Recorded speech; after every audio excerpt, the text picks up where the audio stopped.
यो टिकटक इन्स्टाग्राममा चाहिँ जति भाइरल भए पनि पैसा नआउने रहेछ। मलाई चाहिँ एक पोइन्टमा आएर पैसा आउँछ होला जस्तो लागेको थियो, तर मिलियन्समा भ्यू गए पनि पैसा आउँदैन रहेछ। ब्रान्ड कोलाबोरेसनबाट मात्र पैसा आउने रहेछ। सो मेरो यत्रो 100K कुनै 600K भ्यूज गएको त यसै गयो। And the sad part is यो भिडियोमा देखाएको कुनै पनि ठाउँबाट मैले पैसा पाएको छुइनँ।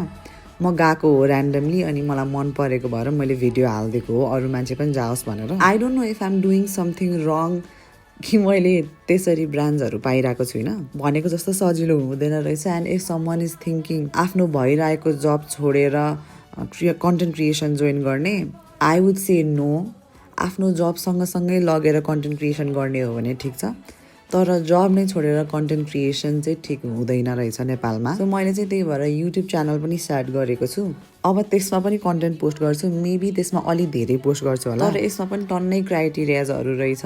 सब्सक्राइबर बढाउनु पर्ने रहेछ पहिला, यत्तिकै पैसा आउने होइन रहेछ यसमा पनि। तर बिना सित्तीमा पैसै नआइकन यो टिकटकमा भिडियो हाल्नुभन्दा त बरु बिस्तारै युट्युबमा हाल्यो भने पैसा त आउँछ।